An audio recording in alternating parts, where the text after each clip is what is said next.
अब आपको हम श्रीमद् भागवत महापुराण के 11वें स्कंद का 31वां अध्याय सुनाते हैं, जिसमें श्री भगवान का स्वधाम गमन के बारे में आपको बताया जाएगा। श्री सुखदेव जी कहते हैं, परीक्षित, दारुक के चले जाने पर ब्रह्मा जी, शिव पार्वती, इंद्र आदि लोकपाल, मरीचि आदि प्रजापति, बड़े बड़े ऋषि मुनि, पितृ, सिद्ध, गंधर्व, विद्याधर, नाग, चारण, यक्ष, राक्षस, किन्नर, अप्सराएं तथा गरुड़ लोक के विभिन्न पक्षी अथवा मैत्रेय आदि ब्राह्मण भगवान श्री कृष्ण के परम धाम प्रस्थान को देखने के लिए बड़ी उत्सुकता से वहाँ आए। वे सभी भगवान श्री कृष्ण के जन्म और लीलाओं का गान अथवा वर्णन कर रहे थे। उनके विमानों से सारा आकाश बरसा गया था। वे बड़ी भक्ति से भगवान पर पुष्पों की वर्षा कर रहे थे। सर्वव्यापक भगवान श्री कृष्ण ने ब्रह्मा जी और अपनी विभूति स्वरूप देवताओं को देखकर अपने आत्मा को स्वरूप में स्थित किया और कमल के समान नेत्र बंद कर लिए। भगवान का श्री विग्रह उपासकों के ध्यान और धारणा का मंगलमय आधार और समस्त लोगों के लिए परम रमणीय आश्रय है। इसलिए उन्होंने योगियों के समान अग्नि देवता संबंधी योग धारणा के द्वारा उसको जलाया नहीं। शरीर अपने धाम में चले गए। उस समय स्वर्ग में नगारे बजने लगे और आकाश से पुष्पों की वर्षा होने लगी।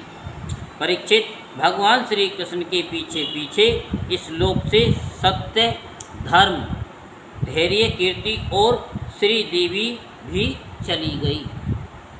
कौन चली गई? श्री देवी। भगवान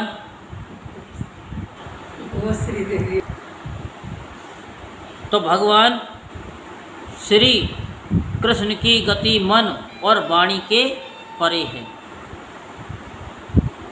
तभी तो जब भगवान अपने धाम में प्रवेश करने लगे तब ब्रह्मादि देवता भी उन्हें न देख सके। इस घटना से उन्हें बड़ा ही विस्मय हुआ। जैसे बिजली मेघमंडल को छोड़कर जब आकाश में प्रवेश करती है तब मनुष्य उसकी चाल नहीं देख पाते, वैसे बड़े बड़े देवता भी श्री कृष्ण की गति के संबंध में कुछ न जान सके। ब्रह्मा जी और भगवान शंकर आदि देवता भगवान की ये परम योगमयी गति देखकर बड़े विस्मय के साथ उसकी प्रशंसा करते अपने अपने लोक को चले गए। परीक्षित, जैसे नट अनेकों प्रकार के स्वांग बनाता है परंतु रहता है उन सब से निर्लेप, वैसे ही भगवान का मनुष्य के समान जन्म लेना, लीला करना और फिर उसे स्मरण कर लेना उनकी माया का विलास मात्र है, अभिनय मात्र है। वे स्वयं ही इस जगत की सृष्टि करके इसमें प्रवेश करके विहार करते हैं और अंत में संहार लीला करके अपने अनंत महिमा में स्वरूप में ही स्थित हो जाते हैं। सांदीपनी गुरु का पुत्र यमपुरी चला गया था, परंतु उसे वे मनुष्य शरीर के साथ लौटा लाए। तुम्हारा ही शरीर ब्रह्मास्त्र से जल चुका था, परंतु उन्होंने तुम्हें जीवित कर दिया। वास्तव में उनकी शरणागत वत्सलता ऐसी है, और तो क्या कहूँ, उन्होंने कालों के महाकाल भगवान शंकर को भी युद्ध में जीत लिया और अत्यंत अपराधी अपने शरीर पर ही प्रहार करने वाले व्याध को भी से देह स्वर्ग भेज दिया। प्रिय परीक्षित, ऐसी स्थिति में क्या वे अपने शरीर को सदा के लिए यहाँ नहीं रख सकते थे?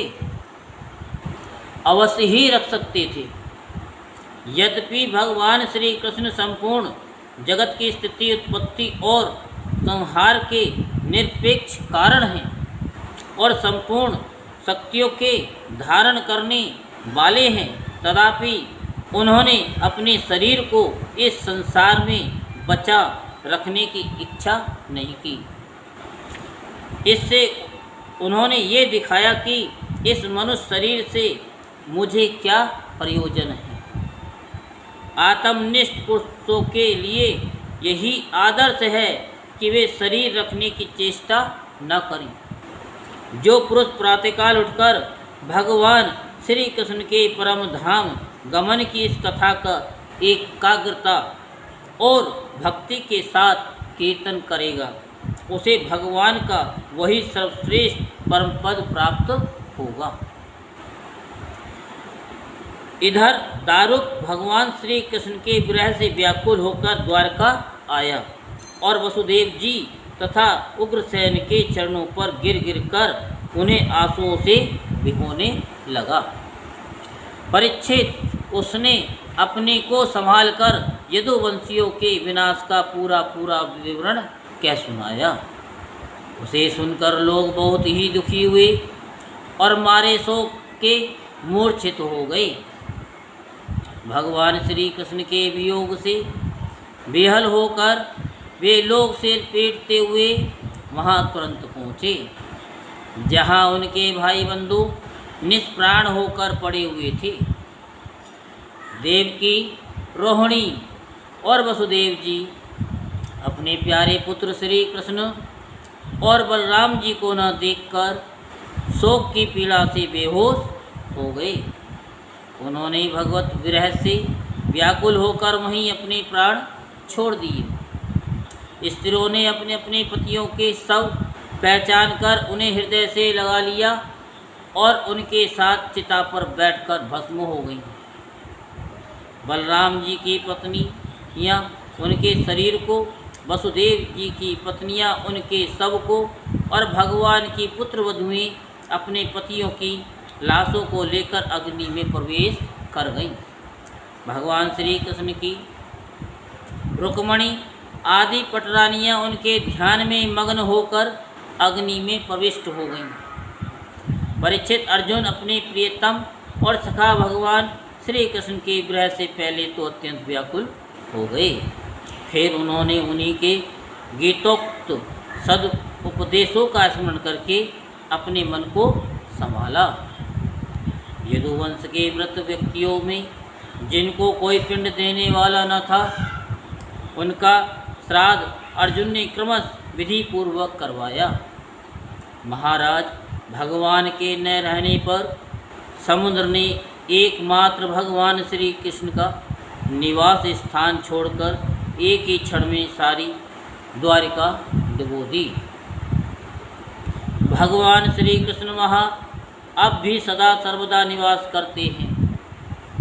वह स्थान स्मरण मात्र से ही सारे पाप तापों का नाश करने वाला और सर्व मंगलों को भी मंगल बनाने वाला है। प्रिय परीक्षित, पिंडदान के अनंतर बची खुची स्त्रियों, बच्चों और बूढ़ों को लेकर अर्जुन इंद्रप्रस्थ आए।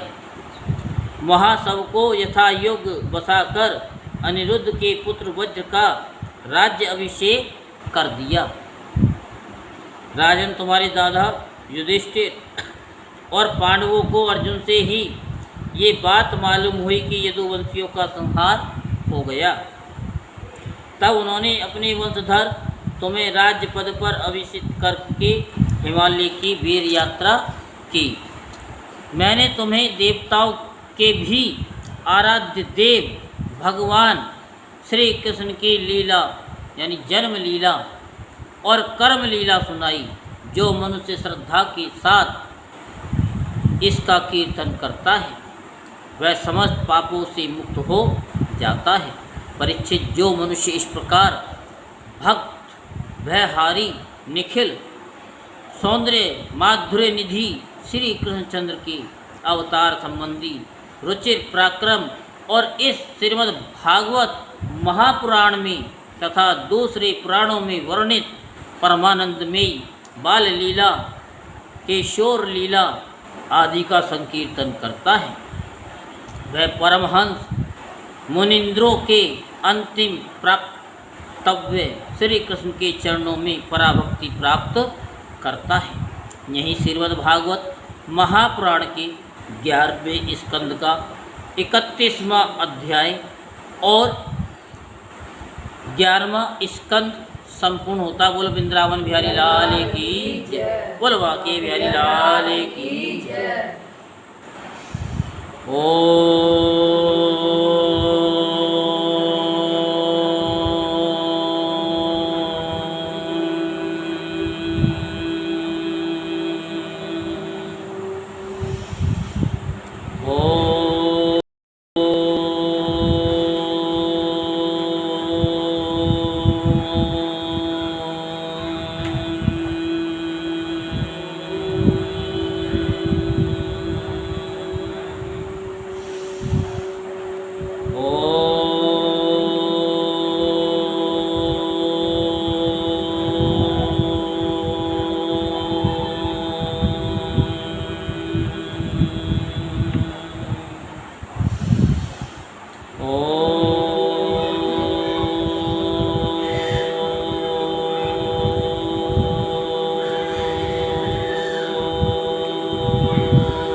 ये बाहर और अंदर का क्यों करा रहे हैं, इसका कोई वो है पता आपको? नहीं पता। जो हमारे बाहरी पाप होते हैं, जो हम कर बैठते हैं, वो नष्ट हो जाएं। जब हम लोगों के संपर्क में ज़्यादा रहते हैं, कुछ पाप हम करते हैं, कुछ ऐसे होता है कि पापियों का संपर्क में हमें बैठना पड़ ही जाता है, ना चाहते हुए भी बैठना पड़ जाता है, तो उसके पाप हमारे पास आ जाते हैं। जैसे कि इनका आसन इनके आसन से मिल जाए, इनकी धोती से मिल जाए, तो इनके पाप इनके पास पहुंच जाएंगे और इनके पाप इनके पास पहुंच जाएंगे। और जिसके अंदर शक्ति ज़्यादा होगी वो उसको ज़्यादा खींच लेगा, तो वो पाप दूर हो जाए। और अंदर का जो हम ओम करते हैं, तो एक तो हमारा शरीर स्वस्थ होता है, परमात्मा में हमारा मन लगता है और परमात्मा की तरफ हमारी यात्रा शुरू हो जाती है। और जन्म जन्मांतर से जो हमारे जन्मों जन्मों के पाप हैं वो दूर हो जाते हैं। बात समझ में? जैसे पिता भीष्म जी थे, 10,000 जन्मों तक की वो जानते थे, उससे आगे के नहीं जानते थे, तभी उनसे पाप हुआ था, वो सर्प फेंका था। और उन्होंने तो बचाया था, लेकिन उनको थोड़ी पता था कि ये कीकर पे जा कर के बिंद जाएगा, तो वो पाप भी उनको भोगना पड़ा। तो वही चीज़ आपको बताई जा रही है, ठीक है? तो समझ आ गई? बात पूछना चाह रही थी, जैसे पहले कथा हुई थी हाँ। तो आपने कोई चीज़ बताई थी, जैसे हम किसी का साथ करते हैं वैसे, तो उसके लिए उसको काटने के लिए कोई शब्द बताया, और मुझे भी याद नहीं।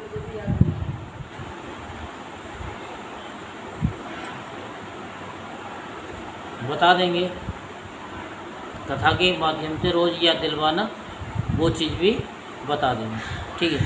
बोलो वृंदावन बिहारी लाल की जय, बोलो बाकी बिहारी लाल की जय। जय श्री राधे श्याम, जय जय श्री राधे श्याम, जय जय श्री राधे